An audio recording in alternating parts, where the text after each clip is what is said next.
Welcome back to Rome Boys. On this episode, we have a special guest, Dr. Ray Guarendi. Ooh, Doctor is in.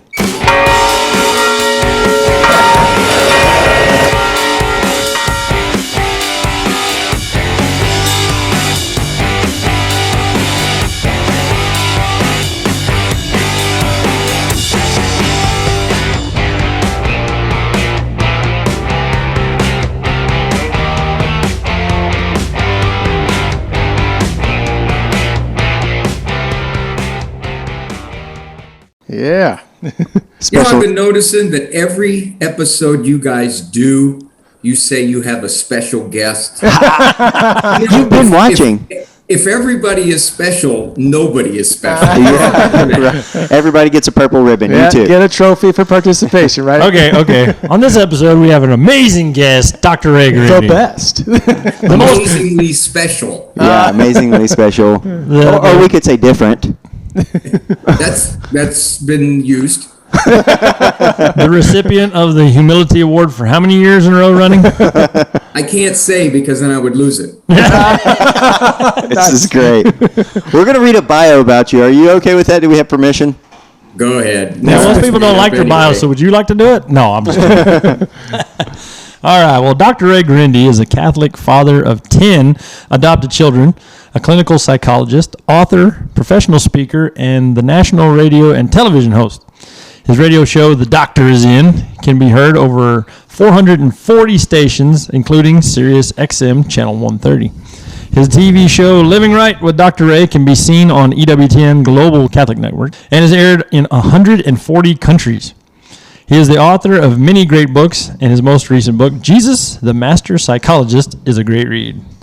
Thank you again, Dr. Ray, for joining us. I always called you father. He's a father of 10.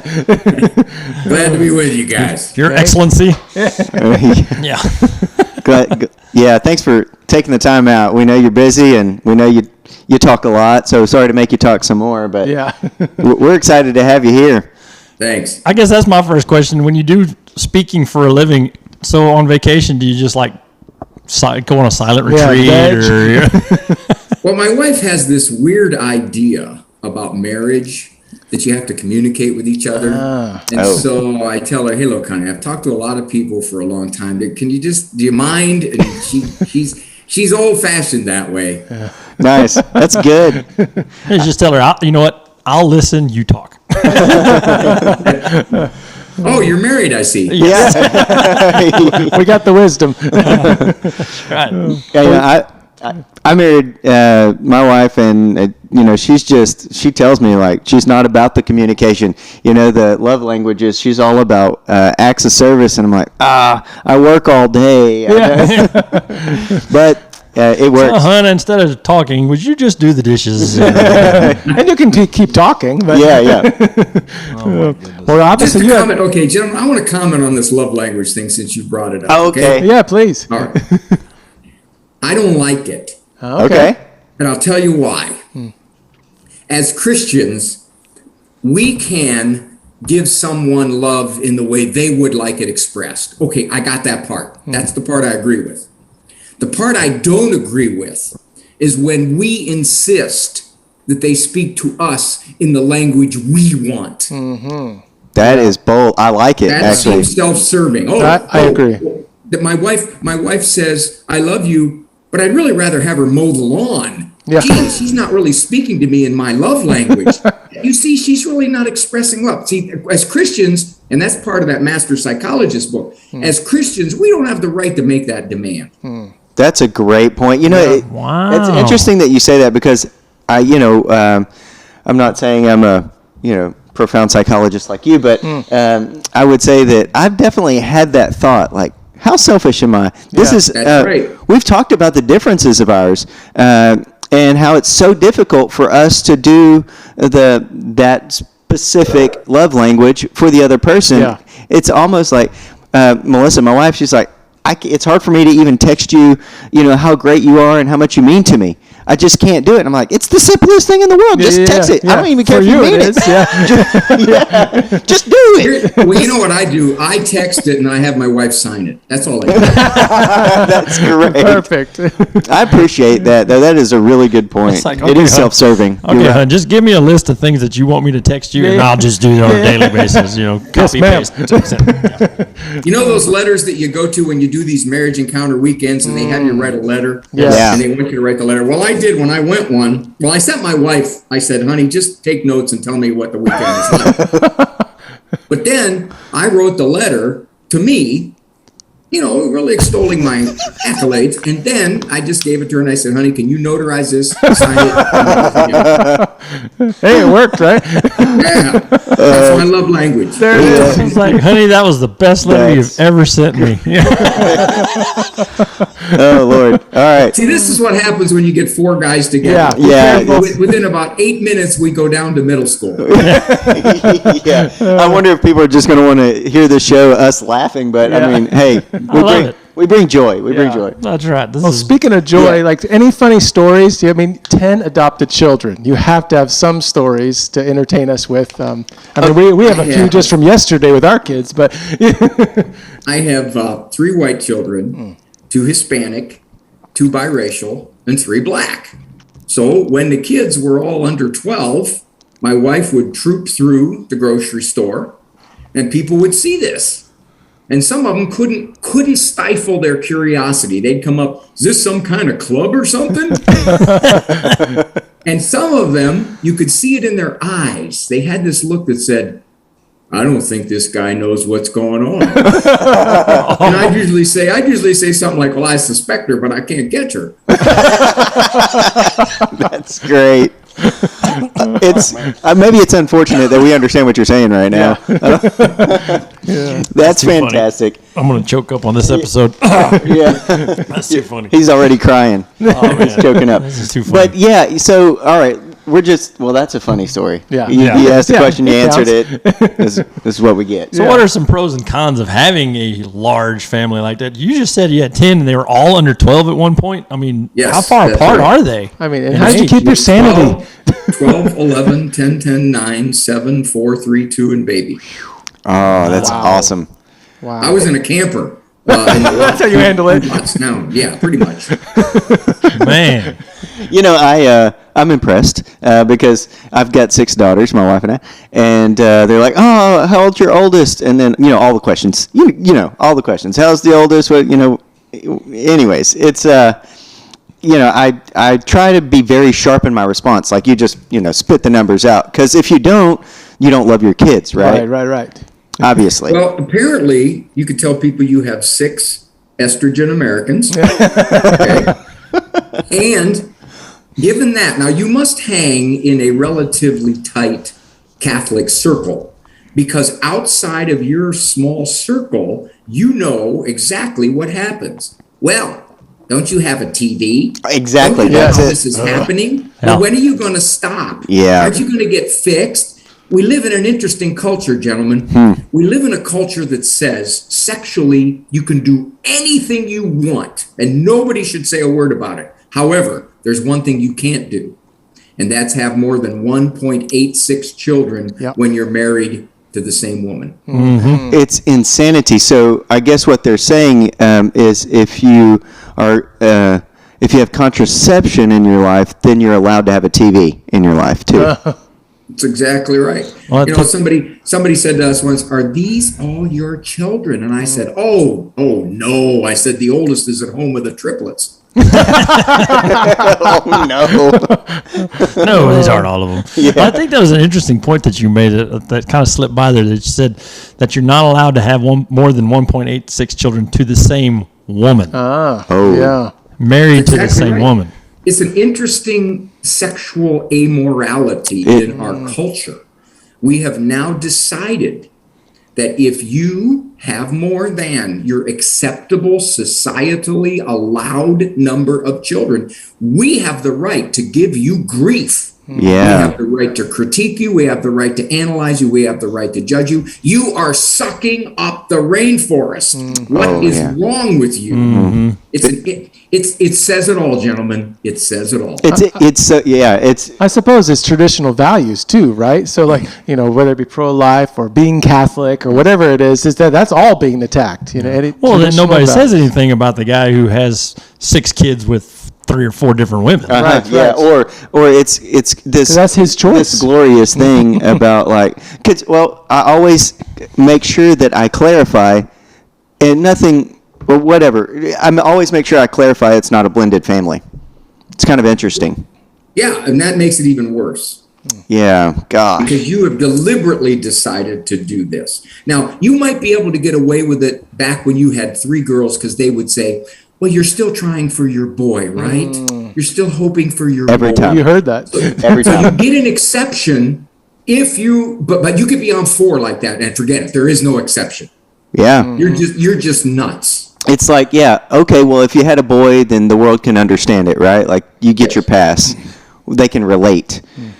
Oh, my. That is one of the things I talk about in Jesus, the Master Psychologist, because Jesus says, whoever welcomes a little child in my name welcomes me. Well, he puts himself equal to little children. I mean, in those days, little kids were the least of the culture. They were down there with the slaves. They were down there with the outcasts and the sinners. And Jesus is saying, hey, you welcome those, you welcome me. So we Christians should follow our Lord's advice. If he says, okay, if I want you to have a child and you say, no, I've got enough. I've got 1, I've got 2. Then I'm really saying I'm smarter than God. Because I tell God, I don't want it. You don't know better than I do, God. I know me and my life and my circumstances better than you do. So therefore, which is interestingly enough, I've been a shrink a long time. I've been shrinking for 40 years. I have never yet heard a parent say to me, I think I had too many children. Yes. Oh, yeah. Yes. I have heard so many say, I wish I would have had more children. And isn't it the biggest regret of the elderly is, I wish I would have had more children in my life, like the people that are retired and later years. Yeah, so we had a priest give a homily, and he said oftentimes he will deal with an elderly who decided during their life to have 1 child, maybe 2. Well, the 1 child now lives 7 states away, and the other child is estranged. And the elderly parent will say, I'm all alone now. Yep. I have no one, I have nothing. And my priest friend is tempted to say, well, you made that choice Right. 40 years ago. Right. Yeah. I work in nursing homes and have since 2008, and that's kind of the only world I've been in, and occupationally. And I can absolutely reiterate the same things. It's always the case. And I've learned that in the United States, 65% of people that live in nursing homes have no living relative whatsoever. They have no children. They have no brothers and sisters. Yes, just think about that. We always think people in nursing homes, let's pray for them because they're alone, right? I would counter that by saying those people that serve in nursing homes do not allow those people to feel alone. They should be glorified in their job, for taking care of those people and loving them. That's our family. But anyways, don't let me get off on that tangent too much. But you realize you just lost the humility award by that last one. Yeah, that's true. I am talking about myself in a way, but I'm talking about the team because they're the ones that matter. Yeah, I'm not a nurse or a nurse aide. Let me clarify. Thanks. Call them out. It's good. Yeah, that's good. I need it. You're Mr. Humility, so. I need it. So yeah, it's incredible to see, 1% of people in our country live in a nursing home. So it may not be a large percent, but that's a lot of people. Yeah. It's a lot of people in our society that have no one else. But imagine if they had a big family. Yeah. That's support. Let me share with you something. You touched a good point there. One of the things that I talk about, psychology where it clashes with Christianity, is psychology says, well, that's outside of my comfort zone.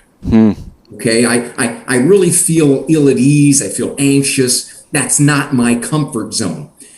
Christians are supposed to have a very, very broad comfort zone, if not no comfort zone. And by that, I mean this. A lot of people would say, I know, my aunt's in a nursing home, and I know I should go visit her, but she's confused and it smells like urine, and I don't know. I just way beyond my comfort zone. Yep. And I want to say, if you call yourself a follower of Christ, you don't have that excuse. Right. You can't say, I can't do that because I'm anxious about doing that. You are told by your shepherd you're supposed to do that. Absolutely. Right. Absolutely. Yeah. Goodness gracious. Yeah. Well, back to with marriage and families, 7 kids, 5 kids, 6 kids, we're in the thick of things right now. What's the secret sauce of having a holy marriage and a holy family and raising at least halfway decent kids? That's our goal. Not Do convicts. what the woman tells you and nobody gets hurt. Oh, okay. It's like a hostage situation. Okay. Is this what I signed up for? Yeah. One of the things I hear most from women, gentlemen, and I don't know why this has happened, we have really taken men in our culture and emasculated them. Mm-hmm. So more and more women are telling me they are the authorities in their home. Yeah. They set the rules, they set the standards, they set the tone, they do the bulk of the disciplining. And old Disney dad over there, Mr. Good Time, Mr. Laid Back, Mr. Oblivious, Mr. Honey, I was that way when I was a kid. I think I turned out pretty good. And the women are thinking, let's gather the relatives and vote. So what I tell the guys is, you protect that woman. If you hear her locked into a battle with a kid, don't sit in a barking lounger waiting for her to flail her way out of it, thinking to yourself, I don't know which one of them's a 9-year-old. Get in there and protect her. Right. Yeah. My wife and I had a rule in our house that worked. The person who sets the rule rules. In other words, with my 5 boys, I really was proud when they could burp the alphabet at the table without taking a breath all the way to L. I mean, that's impressive. Yeah, definitely. My wife did not like that. Okay. Come on. So her rule was you can't burp the alphabet at the table. All right, I got it. So if she rules, she rules. The other rule was Three Stooges. Now, me and the boys wanted to watch the Three Stooges. My wife, like most women, said that's ridiculous. That's not even funny. Well, wait a minute. See a toots. So, when you could get an MIT physicist, a nuclear particle biologist, watching the Three Stooges, and within 2 minutes they'd be Exactly. The women would go, that's just disgusting. That's not even funny. That's stupid. Right. So me and the boys, we couldn't watch the Three Stooges really until my wife gave us permission. All right. I'm not going to fight with her. It's a good rule. It's a higher rule than mine. I'm going to live by it. Okay. So one of the things I tell the guys, protect your wife. Back up your wife. You may not like her style. You may think she's too wordy. You may think she argues too much. You may think she nags too much. You may think she gets into these knockdown verbal battles. Step in, pull the plug, and protect her. Yep. Yeah. I'll tell you, she'll feel very warm towards you. Yeah, Mark Hart, we were talking to him, and he said, make sure you just lay a good one on your wife in front of your kids, let them know. It's great, just make them uncomfortable. Yeah, that's what he said. There it is. It's great. Your wife can't say, don't touch me, you're sweaty. Yeah, right. That happens. Yeah. Yeah, Mr. true. Farmer here. Yeah. You're dirty. Go take a shower. So, how old's your oldest now? 12? 34. 34. Yeah, sorry. Yeah, we got married in kindergarten. That's right. That's what all Catholics do, right? That's pretty good. Yeah. So if you had 5 minutes to speak to all parents of the world, what would your advice be to them? What would you want to tell them? Yeah. All right, boys, I'm going to narrow it down to American culture. All right. Oh. To raise the kind of kid you want to raise, to raise that 1 in 100 kid that everybody seems to want to raise. They don't want to raise an average kid. They want to raise a 1 in 100 kid, morals, character, seeking God, achievement. You have to stand strong against a culture no longer on your side. It's that simple. Wow. The culture will shape your children in ways that you have no idea. And one day, you don't want to look at that kid at age 20 and say, what the hell happened? I didn't raise him this way. This is not what we taught him. How does he think this way? He's rejecting religion. He is simply mouthing the dominant morals of our culture. We didn't raise him that way. And many of these people in my office, and by the way, this is now the number one referral I get, I will say, I believe you. I know you didn't raise him that way, but you underestimated the power of what did. You allowed way too much pop culture, pop media, pop videos, pop smartphone, everything into shaping who this kid is. Do you know the average age of a smartphone right now, men? Oh, Nine to 10. Oh my. Really? If your kid is 13 and doesn't have a smartphone, you are now down around 2%. Yep, somewhere in there. that's us. That's us. You realize how strong you have to be to stand against a culture like that? Yeah. yes. Your relatives, your parents, people all around you think you're a lunatic with your standard. And what they do is they tell you, your children are going to rebel. If your standards are too high, they're going to get sneaky and deceptive, and they're going to go behind your back, and you're going to see what happened. I had a friend once who lived out in California who didn't let their daughter date till she was 17, and I'll tell you, we don't know where she is right now because she's sleeping with every guy she can find. That's what they do to you. Right.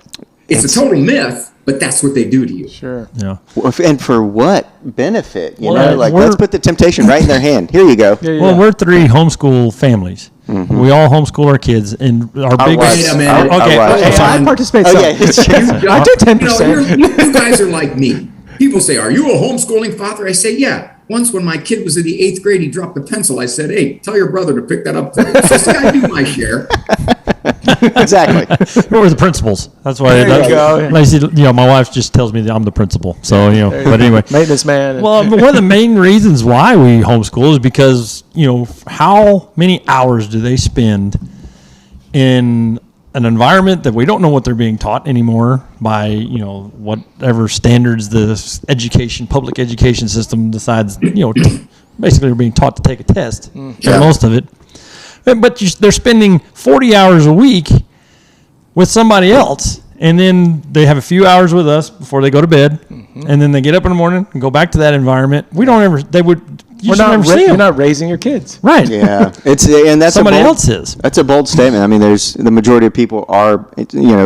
We were all public school students, but we just, I guess, saw what was out there. I mean, one of my students when I was teaching said, "Mr. Fresco, I see you more than my parents." I'm like, "Whoa, okay, right from the mouth of babes, right?" Yeah, yeah. So once the public schools have decided that it is their duty, and more of them are deciding this, that it is their duty to shape how a child thinks, Yes. morally and culturally and even religiously. That's when parents who say, "I want to raise kids to seek God," are going to have to make some tough decisions.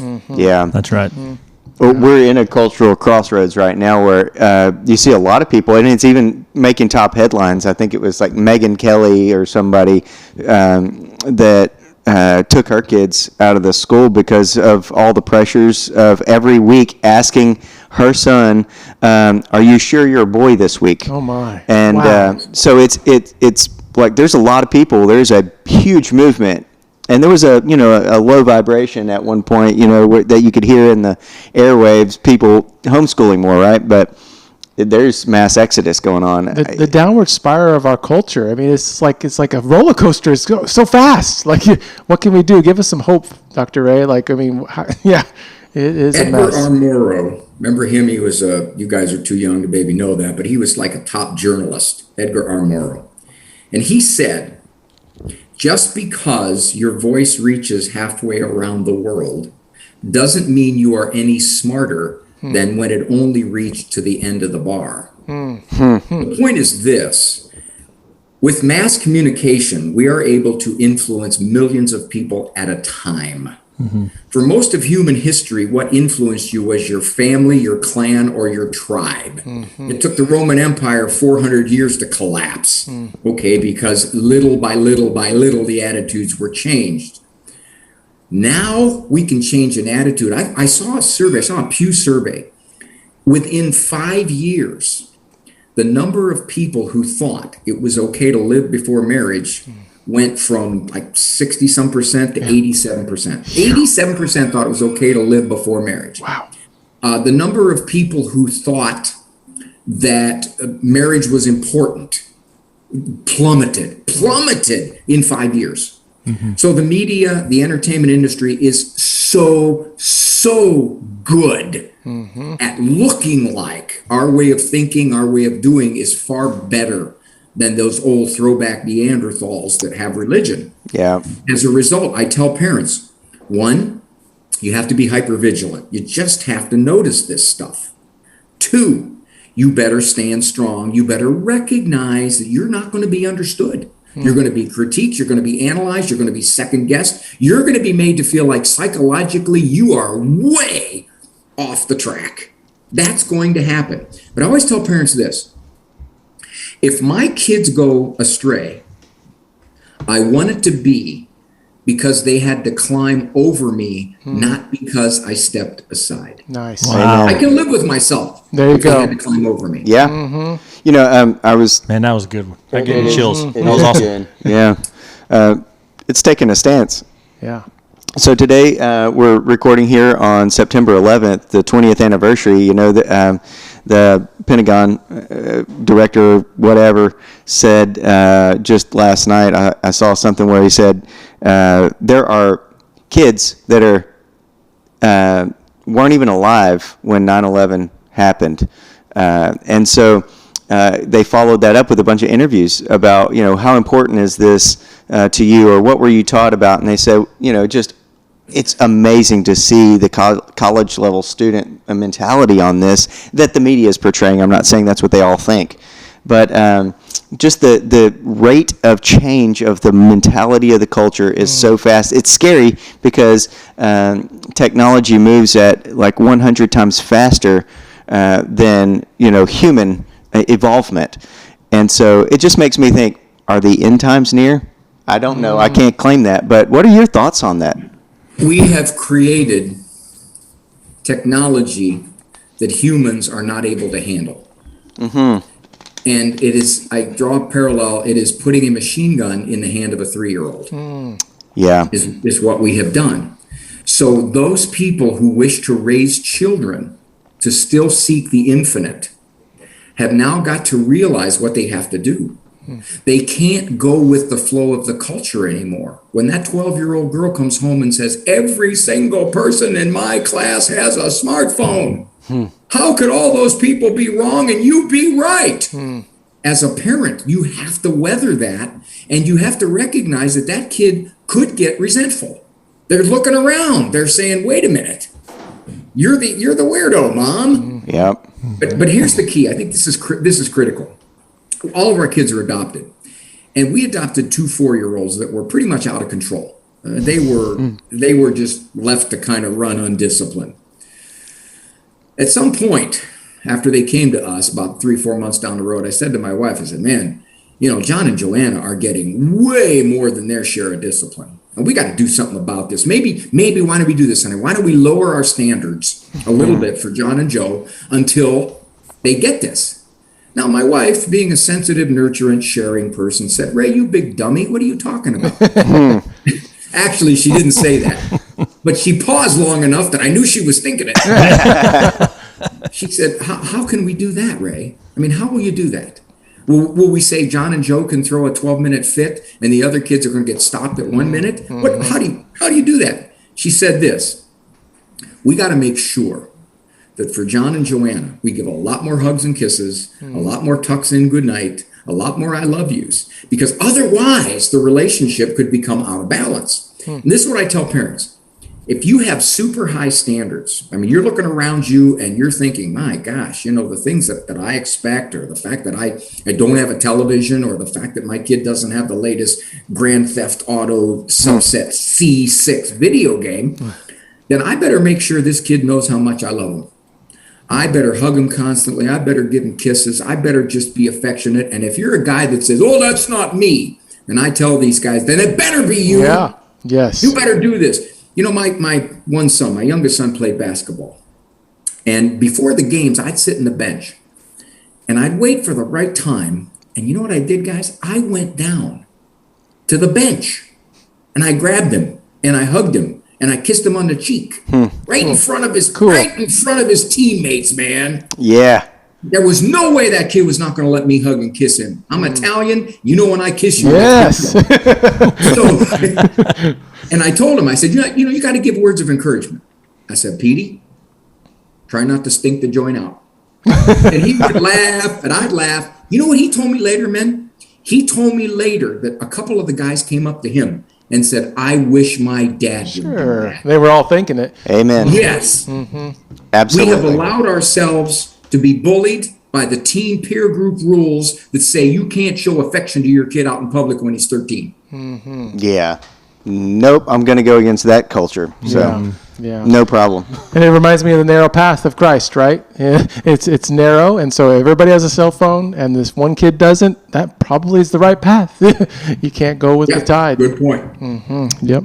So you've done lots of travels. You have the doctors in. You get questions all the time. Any random questions you're like, whoa, never heard this one before? They're like, that. Where did that come from? It's kind of like fun ones. Almost never. Nothing surprises you anymore, I bet. It's not because I'm so smart, it's because I'm so old. You've been doing this for 40 years, man. You've heard everything. Yeah. I'll tell you the two top ones that I get now that I didn't get maybe 15 years ago. The first one is, my kid has left the faith. My kid is on a wayward path. My kid is ruining her life. My kid is doing all kinds of things, and I'm trying to pick up the pieces, and we're estranged, and we're not even allowed to see the grandchildren. Okay, that one is just overwhelming. Okay, that's just coming at me all the time. The other one is gender confusion. Oh, God. Yeah. 10, 15 years ago, I never got these kinds of questions. Now they're coming from everywhere. My daughter thinks she's a boy. My son wants to transgender. My son just says he doesn't know if he's bisexual or cisgender. They're reflecting the culture. The culture is pushing all kinds of sexual confusion on our kids. And then when they're absorbing it, we turn around and we don't declare that there's a social component in it. We simply assume that that's exactly the way it is because the child declares it. Those are the two that I'm getting more than anything than I didn't get 10, 15 years ago. So let me ask then, should we just, I'm sure there's different answers, but do we shelter our kids from that conversation, or do we have it with them once or constantly? Or are we ongoing dialogue, do we right? get out and not get into the culture in some ways? I don't know. I see some religions where they have an entire village, and they basically just stay within that village, and their life looks amazing. You can't blame them in a lot of ways. So, well, in my experience, gentlemen, it does look amazing in the short term.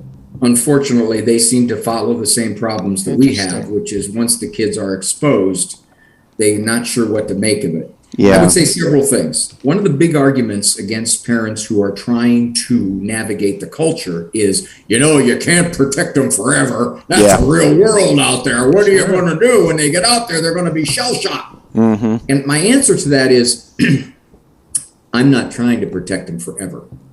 I'm trying to slow the pace of the world assaulting them. So that when they do get exposed to it, they're more likely to be able to handle it.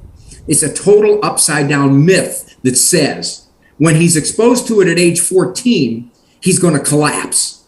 So you might as well expose it to him when he's 6. No, it's exactly the opposite. The 6-year-old can't handle it. The 14-year-old is in much better shape to handle it because he had 8 more years of you. So that's the first thing. The second thing, I just forgot.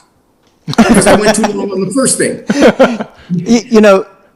You brought up the point. What was it you were saying? Because I want to answer that. It was critical. Well, I kind of reflect on 2 points that. Well, mainly was, do we have that conversation with them? Do we? Oh, that's it. Yes, that's it. One of the things you got to ask the kids is, what are you hearing? Yeah. Who's telling you what? See what their mind is thinking and where they're at. Yeah. Let me hear what you're hearing, and let me understand what you think about this. Because most of us as parents, it's easy to not explain morality.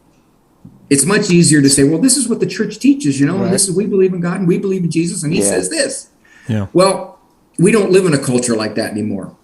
My grandmother came here when she was 8 years old through Ellis Island. If the priest said it, that's it. Yep. That's the way it was. The priest said it. Yeah. Well, not now. Yeah. Your kid's going to go, well, why? You know what I've heard. My friends are telling me that. So you as a parent better be prepared to say, let me explain why the church teaches this. Let me explain why Jesus says this is the best way to live. Awesome. Yeah. Morality is logical. Immorality is illogical. Amen. It doesn't work. So as parents, I want to know what you're thinking. I want to know what's inside your head. I'm not going to sit here and dispute it right away quick. I want to understand the details, the nitty-gritty of why you think that at age 13 you can decide you're no longer a girl. Yes. How did you come up with this idea? Yeah. I'm going to go back to it's all great. But that first question that you get dealt with is, we're estranged. My kids don't allow them to see my grandkids or all that stuff. Could that be because they're trying to parent too late? Like that is really a common scenario. I get a lot of calls on the radio show of generally grandmas, and there's a reality that the ladies, and research backs this up, the ladies are more socially outspoken about these things. Okay. Yeah. So as a result, they underestimate perhaps their daughter or their daughter-in-laws, and it's more likely that dynamic reaction to me telling you how to raise your kid, what you're doing wrong. Well, do you think you should let him eat that? That's not. Why are you letting him eat that? And the daughter-in-law is thinking, don't tell me how to raise my kid. So there is that component where if we don't shut our mouths, we could irritate and we won't even realize we're irritating, and it builds. That's the first thing. There is advice given to mothers and mother-in-laws on their daughter's wedding day, which I think suits well grandparents. Sit up, shut up, and wear beige. So, Never heard that. Yeah. So that's the first thing. The second thing is, unfortunately, many of the callers that I get, because they practice their faith, because they're faithfully Catholic, and their daughter, their daughter-in-law, their son, their son-in-law has moved away from the faith. They are not on the same wavelength, morally, child-rearingly, all of that. So because of that, there is this disconnect between the way it should be done properly. And the younger adults don't want to hear it. Or even if you don't say it, they know you think it.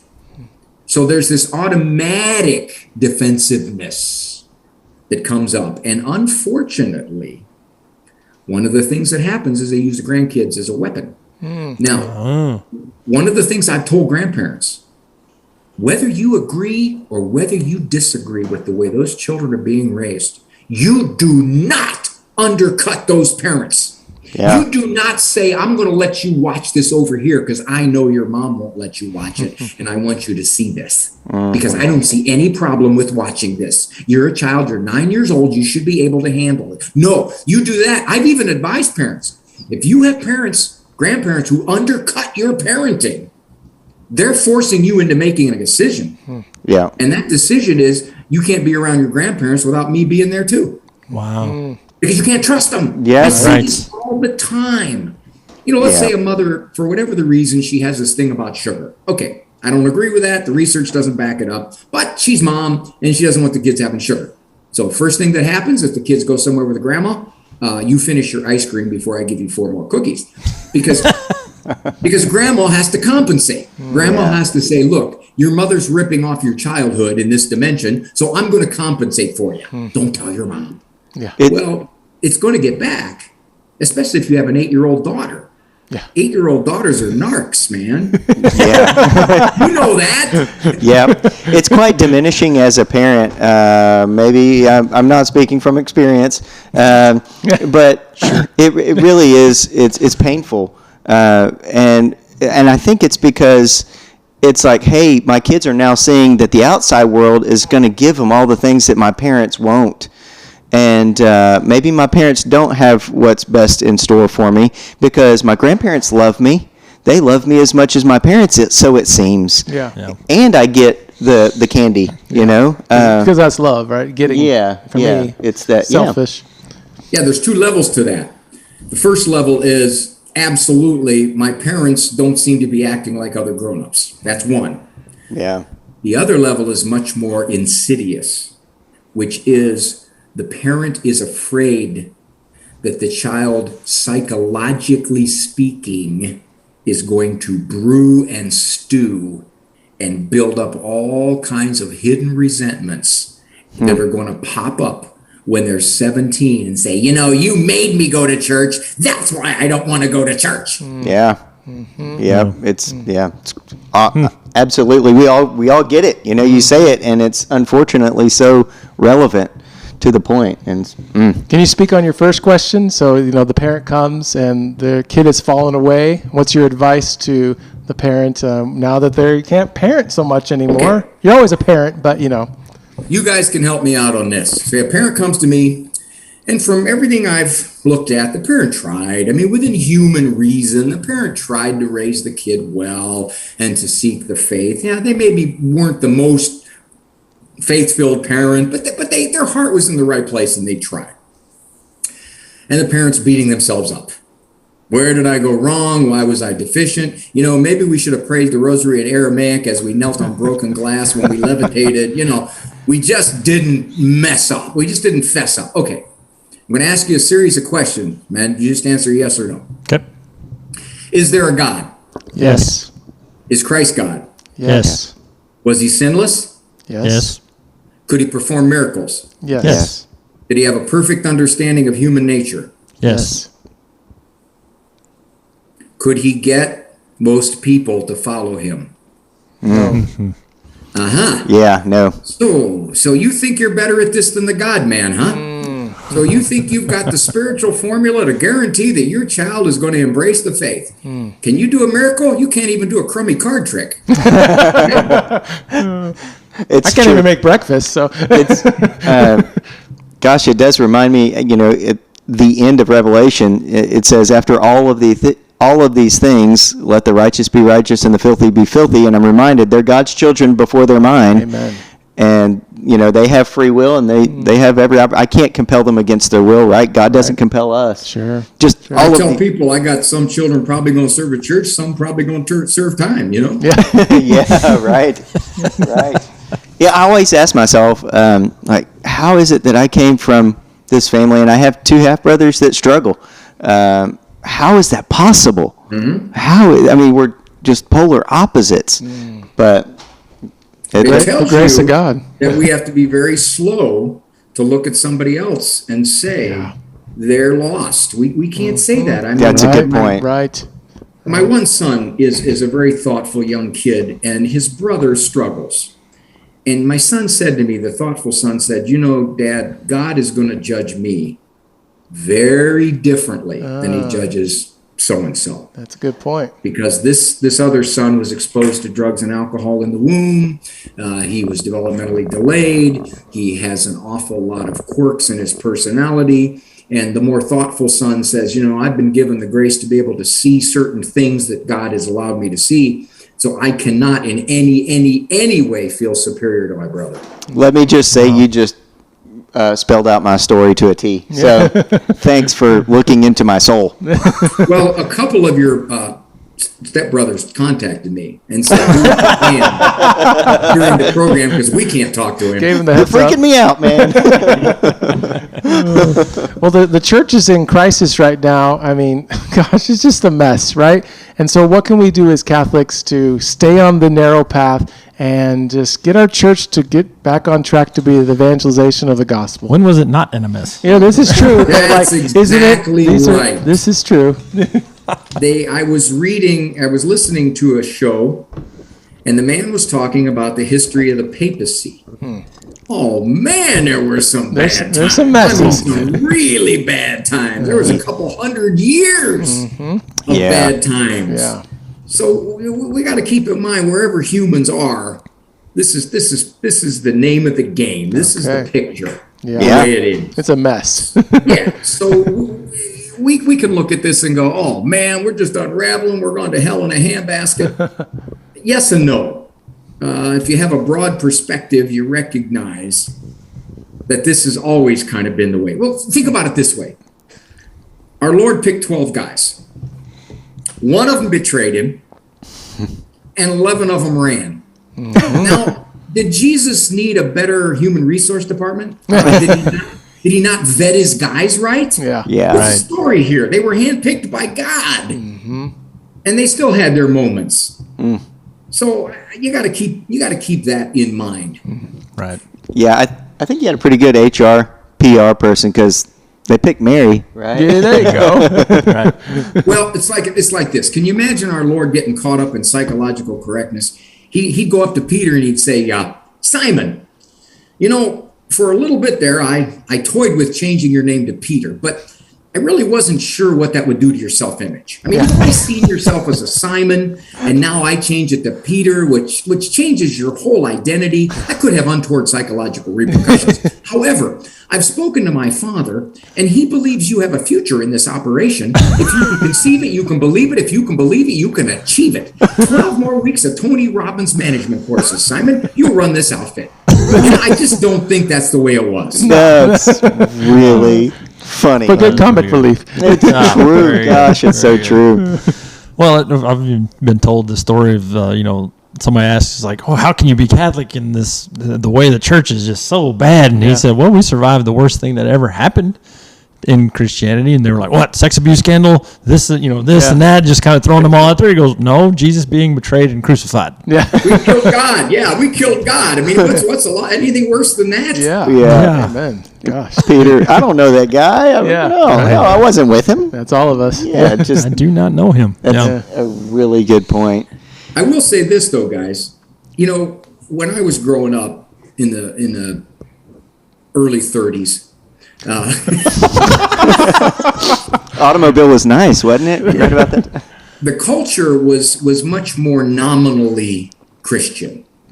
Yeah. The Catholic churches, the schools were huge. The nuns taught Christendom, there. right? The time of Christendom. we had priests coming out of everywhere. So the Catholic identity was part of the air we breathed. Right. Yeah. But part of that was just, I don't want to say social, and I don't want to say ethnic, but there were a lot of reasons to be Catholic at that time because it was okay. Yeah. Now, if you're going to be Catholic, you're definitely going to be countercultural. If you're going to take your faith seriously, you don't mesh well with the way this culture thinks. Yeah. So as a result, the people who are coming to the Catholic faith want it. Right. The young people, they want it. And they are more zealous. They are more likely to start apostolates. They are more likely to get into the media. We're getting tons of converts who have established radio stations and media and stuff that you guys do. I come back to the church. I was gone for 8 years. I came back. Yeah. And as a result, I went from secular media into Catholic media. So there are those brush fires all over the place. Yeah. Something to keep in mind. That's a great point. Tony and I, just on the way over here, we were having this conversation. It's awesome. Well, Christianity just exploded in persecution. Yep. And that's what we're seeing now. It's here. Yes. It's true. It's true. This has been great. Man, Thank I had you, a lot of Doctor. fun. Yeah. And we'll make sure that, we'll give you, the name of where you need to cash or write the check to. So you're welcome. My bank said not to take you guys' checks. Get cash from these guys. No. I meant for you to pay us. Yeah, I heard that. Obviously. You're not going to get a DNA sample. This has been great. Let me ask you: is there anything that we can do for you? I know this kind of not just feel good moment. I'm serious. Like, are there some things that we can do to help any cause that you've got going, or anything top of mind? Two things come to mind.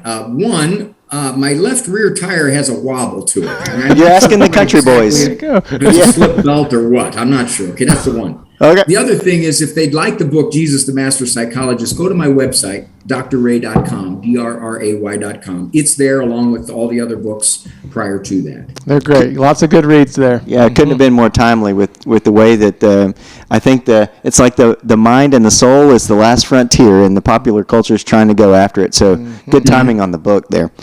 Absolutely. Well, Dr. A, man, can we do this again sometime? This was a lot of fun. Sure. You know, when I heard Rome Boys, I thought ROAM, and I thought, well, yeah, but are they going to get them in one place or what? Yeah, we're roaming from home sometimes. Yeah. And we thought, boys, no, we're men. Yeah. Like, well, it just doesn't sound as cool if we say Rome men.